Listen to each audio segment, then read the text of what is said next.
What if a single swipe of kindness at a grocery store set off a chain of events that would unravel a woman's pride, reveal a father's quiet heroism, and change two lives forever? She thought he was just a stranger until fate proved he might be everything she needed. The rain pounded against the windows of the grocery store as Olivia Parker stood at the checkout, her card being declined for the third time. A line of people formed behind her, their tones growing increasingly impatient. Her cheeks flushed with embarrassment as she rummaged through her designer handbag. Before she could try another card, a gentle voice came from behind. "Let me get that," said a man with kind eyes, his little daughter peeking out from behind his legs. "Oh, I can't do that," Olivia exclaimed. But he had already swiped his card. "This happens to anyone," he said with a gentle smile. "Just pay me back sometime." Before she could thank him kindly, he and his daughter disappeared into the rain. "That's just Ethan," the cashier remarked while bagging Olivia's groceries, always paying attention to others. Morning light streamed through the thin curtain as Ethan Miller quietly moved around the small kitchen, careful not to wake his 7-year-old daughter Lily. Their apartment was nothing special, 2 bedrooms in an old building with an unstable plumbing system. But he was home. Children's artwork covered the refrigerator, and a collection of architecture magazines was neatly arranged on the kitchen counter. He poured coffee into a thermos and prepared lunch for Lily. Peanut butter with banana slices cut just the way she liked, his fingers lightly gliding over the silver frame on the kitchen counter. Sarah's smile seemed frozen in time. 3 years had passed, yet some mornings he still reached across the bed, hoping to see her there. Dad. Lily appeared in the doorway, her hair tousled from sleep, tightly hugging the stuffed elephant that had been her companion since the funeral. In the morning light, his entire demeanor softened. "Are you ready for pancakes while eating?" Ethan opened one of his architecture magazines. It was his little pleasure, a window into the world he had left behind after Sarah fell ill. At first, the design firm was very understanding, giving her leave and allowing her to work remotely. But ultimately, the need to care for and nurture Lily alone required her to quit entirely. The job managing the grocery store wasn't glamorous, but it had stable hours and was within walking distance to Lily's school. "Is Mrs. Watson still coming to the career day?" Lily asked, syrup dripping from her fork. "About that?" Ethan hesitated. "I meant to go in her place, but he always works on Thursdays. I can switch shifts." "Would you like that? I'm talking about managing the store, right?" Lily nodded enthusiastically, although Ethan couldn't help but wonder if she remembered the time he built models of shiny towers and sustainable communities. He was a member of the Horizon Plaza design team, an award-winning mixed-use development project praised for its environmental creativity. Now, he managed inventory and was the cashier. He loves his daughter so much that he feels it's a fair exchange almost every day. "It's time for school. Gunner, have you brushed your teeth and put on your shoes across town?" Olivia Parker strides past the shiny headquarters of Parker Innovations, nodding at the employees who step aside for her. At 36, she has built an impressive reputation in the field of architectural technology, pioneering software that revolutionizes sustainable construction practices. The glass walls in her corner office showcase the city skyline, a view that once thrilled her but now feels strangely empty. Assistant Mark reminds her that the board is waiting in the main conference room. In the quarterly presentations, Davis has prepared the forecasts you requested.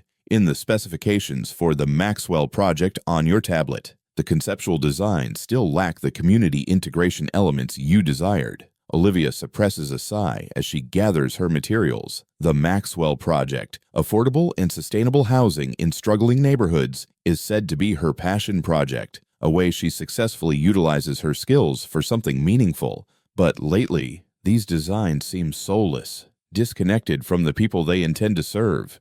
The meeting goes on as usual. Profit margins, expansion forecasts, competitive analysis. Olivia presents confidently, but inside her, a familiar emptiness is gnawing away. Her recent divorce was amicable, yet very revealing. Richard called her smart but unreachable. She had been so busy building Parker Innovations that she didn't realize the connection between them was fading, just as she's too busy now to understand why her company's designs are becoming increasingly soulless. The Maxwell project is 6 months behind schedule. According to Walter Reed, the oldest board member, perhaps we should consider eliminating the community element and focus on the commercial aspect. Olivia retorts, her voice sharper than intended. But the main point of the matter lies in the community aspect. We are not just building structures. We are creating spaces where people truly live. A noble sentiment. Walter replies with a patronizing smile. But our shareholders expect profits, not social experiments. Back in her office after the meeting, Olivia finds herself staring at her desk drawer. She opens it and pulls out a small, slightly crumpled drawing, a child's depiction of a rainbow, and something that could be the shape of a cat. The incident at the grocery store 3 days ago comes rushing back to her mind. She had been distracted by a call from the legal department about finalizing her divorce when her card was declined. The stranger, Ethan, and his quiet kindness still linger in her thoughts. Instinctively, she calls Mark. "Cancel my afternoon. There's a grocery store I need to visit." The Parkside Market is busier than the last time she visited. Olivia walks down the aisles, feeling unusually self-conscious in her tailored suit among shoppers in casual attire. She spots him at the produce stand, helping an elderly woman reach for something on a high shelf. Ethan is wearing a green store apron over jeans and a button-down shirt, with a name tag pinned to his chest. He moves with a gentle confidence, smiling easily at customers. Olivia pretends to examine an avocado while watching him. There's something familiar about him, about the way he carries himself. A young employee approaches him with a question, and Ethan patiently guides him on how to use the inventory system. His leadership style is very clear, calm, instructive, encouraging. "Can I help you find something?" A voice startles her. Another employee. Not Ethan, just browsing. Olivia mumbles and walks away. She finds herself near the customer service counter, where the manager is organizing the schedule. "Sorry." Olivia approaches calmly. The man is impressive. "Yes, Ethan. He seems very knowledgeable." The manager nods proudly. "Ethan is our best. He really is top-notch. He was an architect at Morgan & Bray before family circumstances changed. Their loss is our gain." Olivia almost drops her basket. Morgan & Brett, one of the most innovative sustainable design firms in the country. They designed Horizon Plaza, a project she extensively researched and referenced during her initial software development. If Ethan is on that team, as she pays for the symbolic items she bought, Olivia's mind races with the possibilities. The Maxwell project needs a fresh perspective, someone who understands both design excellence and the practical needs of the community. Perhaps this chance encounter is anything but random. The community garden was just an empty lot when Olivia arrived on Volunteer Saturday. Parker Innovations has purchased the land to build the community center for the Maxwell project, and these monthly cleanup events are supposed to attract investment for the neighborhood. Typically, Olivia sends Mark company t-shirts and snacks. Today, she's wearing jeans and a simple blouse, her hair neatly tied back in a ponytail. "Ms. Parker, we didn't expect you." The site coordinator seems bewildered by her presence. "Today it's Ms. Olivia," she corrects, taking a pair of gardening gloves. "Where do you need me?" She's weeding a flower bed about to bloom when a familiar voice catches her attention. "Be careful with those seedlings. Lily, they're just little ones." Ethan kneels nearby with his daughter, showing her how to gently place a seedling into the soil. Lily's face was covered in dirt, her radiant smile as she gently patted the soil around a small tomato plant. Olivia slowly approached, suddenly feeling anxious. "Hello again." Ethan looked up, a confused expression clear on his face before he recognized her. "The grocery store owner," he said to one, a light smile. "Olivia," she offered. "I've never thanked you properly." "No need to thank me." He pointed towards the garden. "I didn't expect to see you here. I work in construction." She said, "Half-truths easily emerge. This project has caught my attention." Lily tugged at her father's sleeve. "Can I plant purple flowers right now?" "Sure, but do you remember what I taught you?" He turned back to Olivia. "This is Lily, my daughter and my boss. I love your rainbow," Olivia said to the girl, referencing the drawing in the store. Lily beamed. "I have better ones. Now I'm taking an art class on Saturdays. Art and gardening. You're a Renaissance woman." The child giggled, although it was clear she didn't understand the meaning of the comment. Ethan observed the conversation with curiosity. something gentle in his gaze. "Would you like some tea?" he offered, pointing to a thermos. "Nothing fancy, just green tea with mint." The simple gesture, sharing his humble snacks, moved Olivia more than any invitation to an expensive restaurant. They sat on the edge of the planter, watching Lily carefully arrange the purple petunias into rows while discussing the gardening project. Without revealing her position, Olivia questioned the neighborhood's needs. "Renovations like this require more than just beautiful landscaping," Ethan remarked, looking around. "These families need practical space. Laundry facilities, study areas for kids, community kitchens for neighbors with multiple jobs. It seems you've put a lot of thought into this." He shrugged. "Old architect. Old habits. Why?" Before the question slipped out before she could stop herself, his gaze became distant. "Life goes on. Priorities change." He looked at Lily for a moment. "Some designs are more important than the building itself." Their conversation was interrupted when the site coordinator announced it was lunchtime. As they headed towards the refreshment table, Ethan shared that he and Lily had volunteered for community projects over the past year. He admitted that initially. It was a way for him to get out of the apartment on weekends. "Now it's our thing." Lily calls it making the world a more beautiful place. Olivia was right. The little girl was proudly showing off her flowers to another volunteer. "You are raising a child that is quite human-like." "I'm trying. Her mother would do a better job at this." Those words carry no self-pity, just a quiet acknowledgement. 2 weeks later, Ethan was very surprised when the regional manager came to Parkside Market with a guest, the woman gardener. Olivia was now dressed in office attire and introduced as a store redesign consultant. "Ms. Parker represents a company interested in helping Parkside implement sustainable practices." The regional manager explained, "Energy efficiency, cooling, lighting upgrades, solar energy solutions. I want you to work with her because of her background." Ethan looked at Olivia skeptically. This seemed too coincidental. However, he spent the entire afternoon showing her around the store, explaining the systems and current challenges. Her questions were both technical and surprisingly profound. "You know quite a bit about commercial infrastructure for someone in the construction industry," he remarked in a quiet moment. "I specialize in sustainable integration," she replied fluently. However, her expertise is very valuable. She views everything from both design and practical operational perspectives. "Why Parkside? There are larger stores in the chain." She hesitated before responding. "This location serves a diverse community. If sustainable practices work here, they can work anywhere." Though skeptical about her sudden presence, Ethan found himself enjoying their conversations. She asked about his previous career, and he surprised himself by sharing stories from his design days. Those sleepless nights before deadlines, the thrill of seeing concepts come to life. "I still have my portfolio somewhere," he said casually. "Obviously, nothing new. I would really like to see it sometime," Olivia said with genuine interest.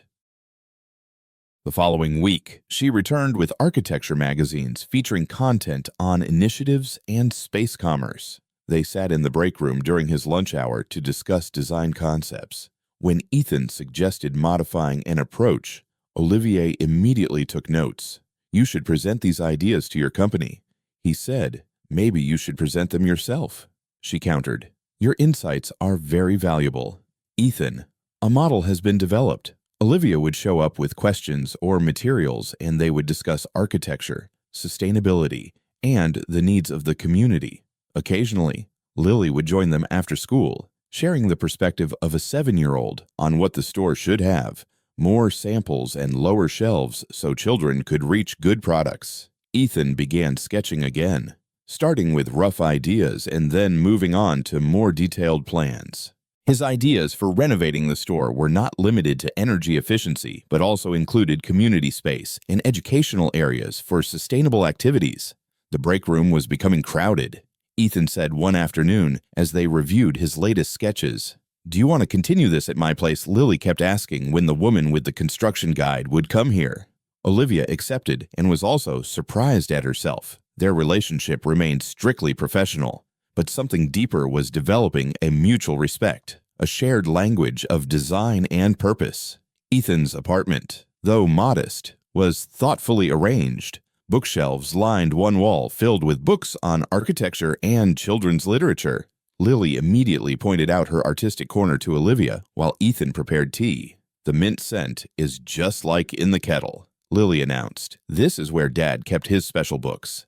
And she pointed to a shelf filled with architecture volumes. "He let me look, but wouldn't let me touch them because they were very important," Ethan gently corrected, then appeared with a pair of glasses in hand. "And perhaps Ms. Parker would like to see the portfolio we found yesterday." He pulled a leather box from the cabinet, hesitating on whether to open it. It had been years since anyone had seen these. Inside were detailed drawings of sustainable projects, innovative housing concepts, community centers, mixed-use developments. A series of blueprints immediately caught Olivia's attention. The initial sketches for Horizon Plaza, a project that influenced her early works. "Did you work at Horizon?" she asked, unable to hide her excitement. "Lead designer for the community integrated elements." He confirmed. "Not everyone remembers the team behind James Morgan's vision." "That's right," Olivier gently replied. "That project changed many of our perspectives on sustainable development." Something shifted between them at that moment, the acknowledgement of passion and shared understanding. As they continued to review his portfolio, their hands occasionally brushed against each other, lingering longer than necessary. Eventually, Lily dozed off on the couch, deepening their conversation. "What really happened?" Olivia finally asked. "A talent like yours wouldn't leave the field." Ethan was silent for a long moment. "My wife, Sarah, was diagnosed with malignant cancer 5 years ago. At first, the company was very supportive, but the reality of caregiving consumed my mind. After she passed, Lily needed stability and routine. I needed something that wouldn't take me away. She arrives at unpredictable moments." He paints along the edge of a drawing. "Architecture is my dream, but Lily is my life. You won't regret it. Careers sometimes have to change. The reasons never do." Their connection deepens over the following weeks. Olivia finds reasons to consult Ethan about renovating the store, the community garden, and eventually, although still not revealing her actual location, a housing project that my company is developing. She presented preliminary plans for the Maxwell project, framing them as concepts she is considering. Ethan's insights are incredibly valuable, indicating that design elements that look good on paper may not meet the actual needs of residents. He notes that the accumulated spaces look beautiful, but they are disconnected from daily flow. People won't use them if they aren't naturally integrated into their routines. Olivia absorbed his suggestions, quietly acknowledging the value of community consultation in her meetings with her team. The Maxwell project began to evolve from a meaningless concept into something with real soul. Meanwhile, the renovation plan for Parkside Market is increasingly broadening in scope, with Ethan's designs taking center stage. Their professional relationship develops in a personal direction through small, meaningful moments. Ethan brings tea for Olivia in her favorite mug every time she comes to the store. Olivia recalls upcoming school events for Lily, their hands brushing as they exchange documents, the way their eyes seek each other in group meetings. One evening, while they were working late at Ethan's apartment after Lily had gone to bed, Olivia received an urgent call from Mark. "The board has called an emergency meeting tomorrow to discuss Maxwell," he reported anxiously. "Walters has gathered support to redirect funding for commercial development downtown. They say that the focus on community is causing delays and budget concerns." Olivia instructed, "Prepare all the updated documents and add Ethan Miller to the guest list."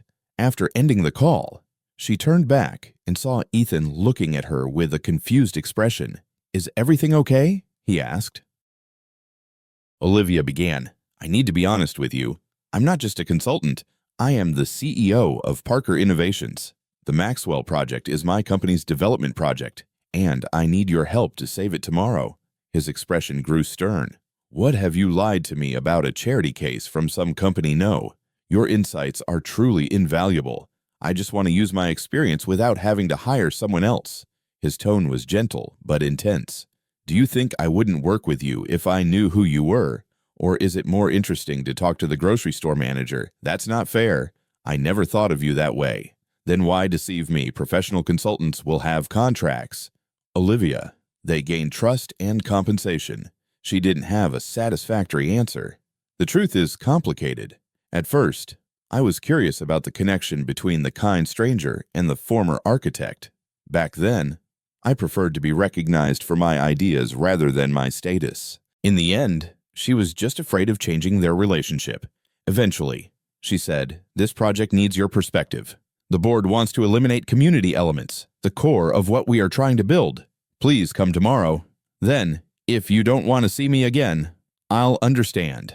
The conference room at Parker Innovations fell silent as Olivia finished her presentation. The community-centered design of the Maxwell project had been revised. The tension was palpable. Walter Reed and his allies showed no signs of wavering. Other board members were hesitating. Walter remarked that despite the significant aesthetic improvements, there were still fundamental issues. This community-focused approach increased costs by 27% and significantly extended the timeline. Our shareholders invested in a company promising sustainable innovation.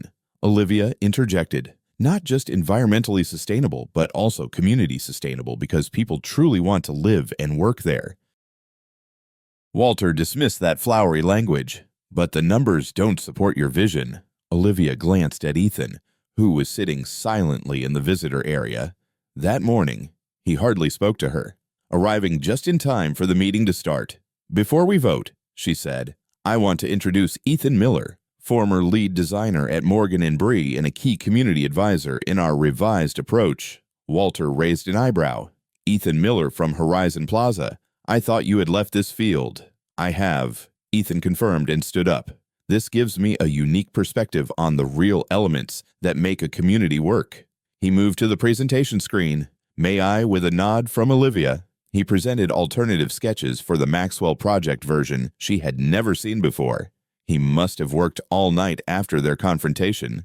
Parker Innovations has correctly identified the need for sustainable community development, he began, but the current approach still reflects a top-down imposed philosophy.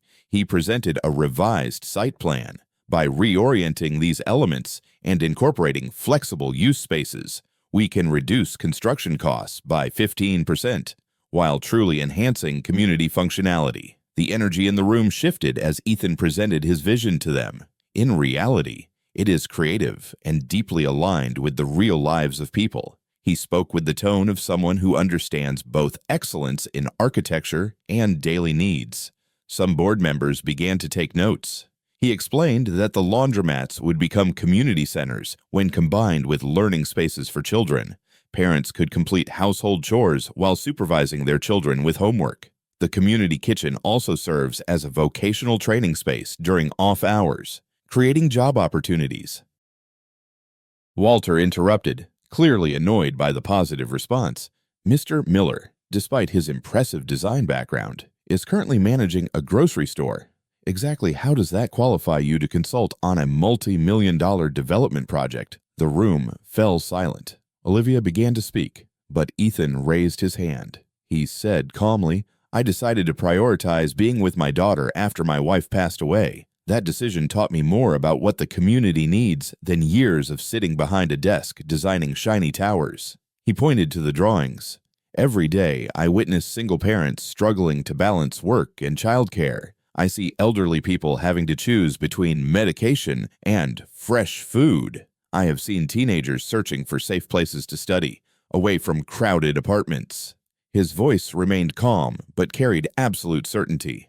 "I am not just imagining how people could use these spaces. Mr. Reed, I will tell you how they will use them because I live among them." A board member whom Olivia recognized as a working mother spoke up. "The integration of childcare is fantastic. Just that alone addresses the urgent needs of working families." The CFO added that a phased construction approach helps reduce initial capital needs while allowing the community to engage in the building process between phases. Walter became increasingly isolated as support shifted to the revised concept. By the end of the meeting, the board voted to adopt the community-centered approach. After the room was cleared, Olivia approached Ethan and integrated his changes into the overall design. "Thank you," she said simply. "You saved the project. I did it for the community," he replied, still formal. "Not for you. I understand. And I owe you an apology for not being honest from the start." She hesitated. "Have you considered becoming an official advisor? Contracts, credit, reasonable compensation. Everything is transparent."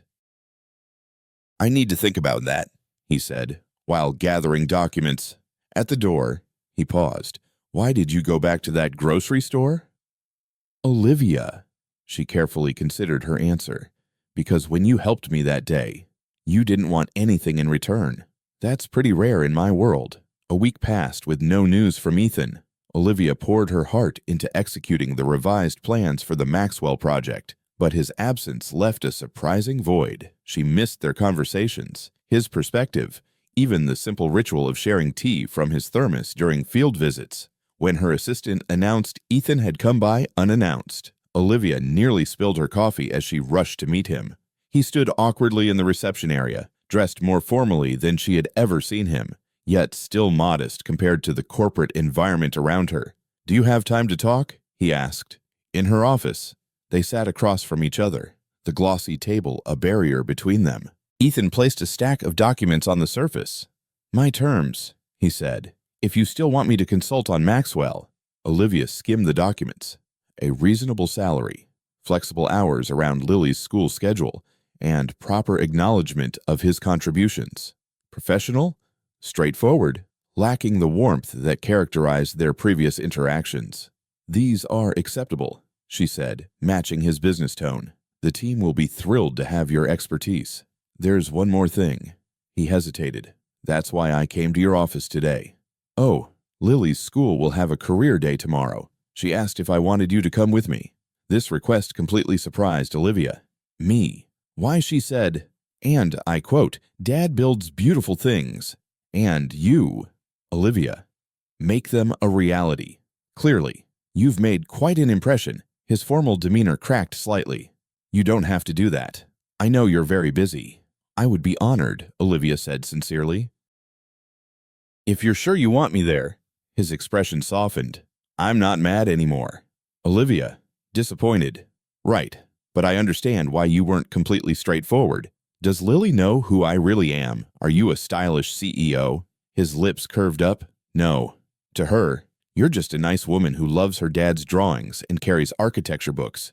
He stood to leave. "I'll text you the details tomorrow." At the door, he paused. "Actually, I missed our conversations." "So did I," she quietly admitted. Ethan looked uncomfortable in the suit as he waited outside Lily's classroom the next morning, but his daughter smiled proudly and kept adjusting his tie. When Olivia arrived, Lily ran to her with an unexpected eagerness.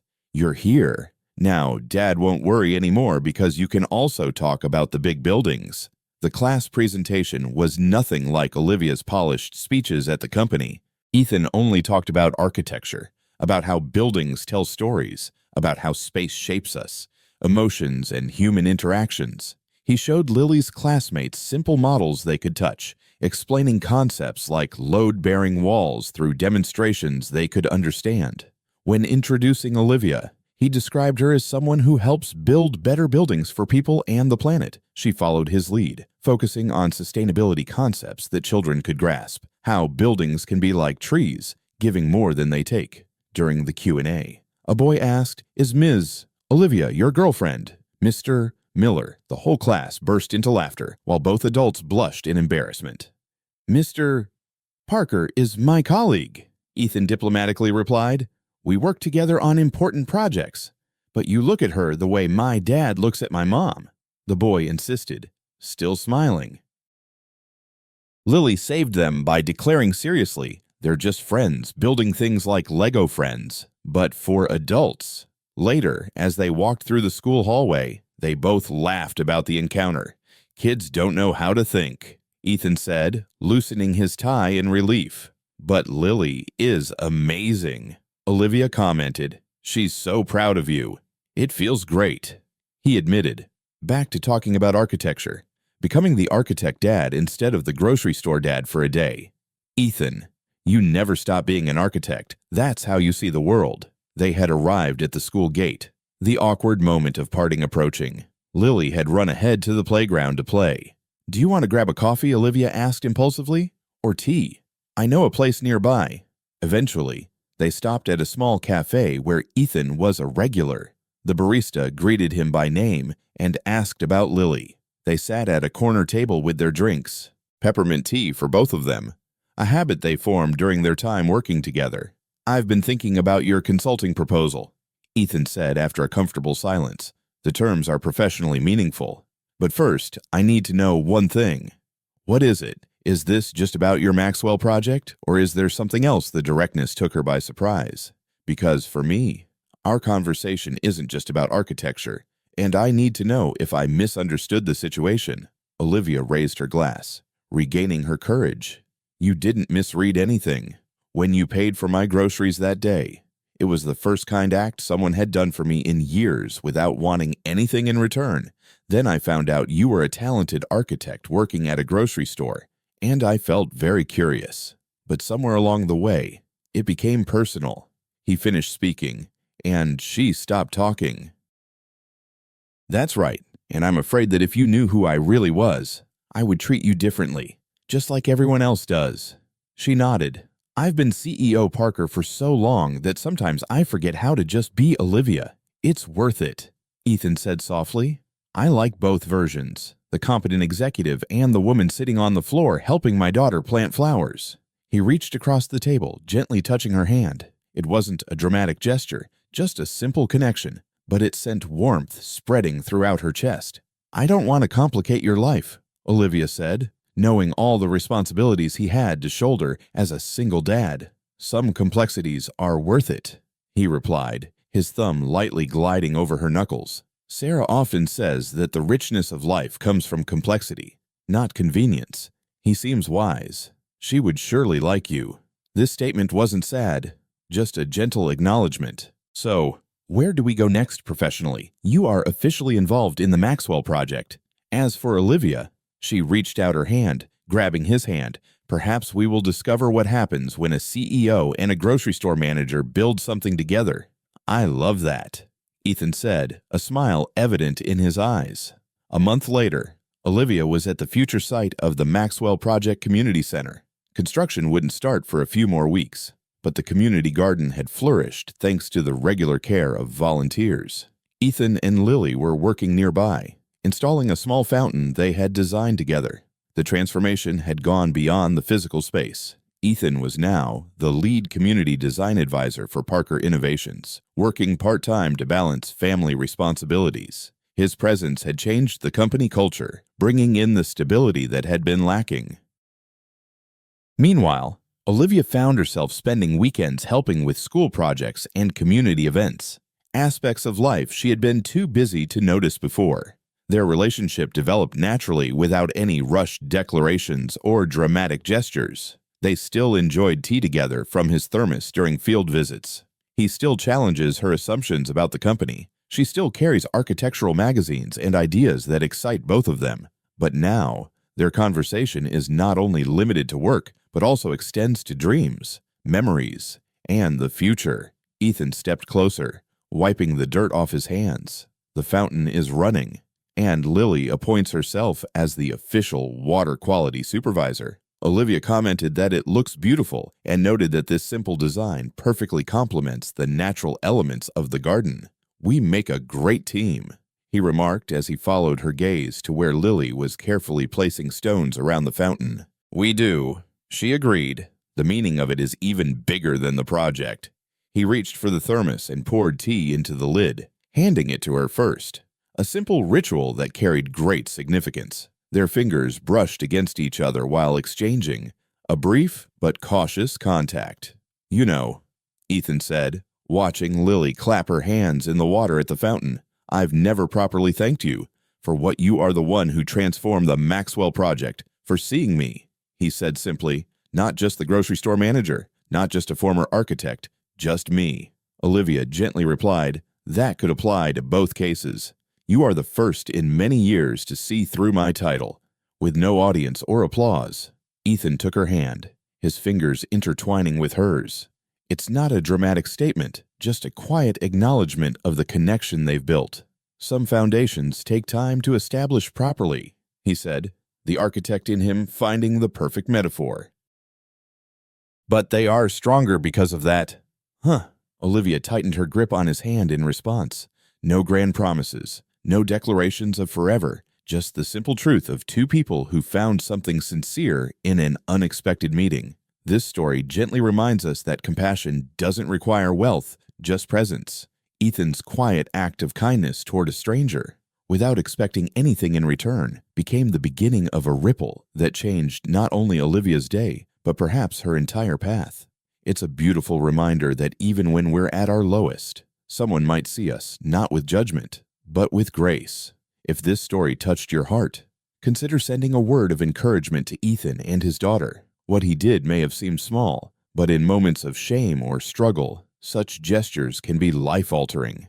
Olivia's journey isn't over. What would you advise her to do next? Make things right, reach out again, and if stories like this resonate with you, stories about real people, quiet heroes, and second chances, don't forget to subscribe to Touching Tales Hub. Your support helps keep these powerful, soul-stirring stories alive and shared with the world. Let's keep spreading kindness, one story at a time.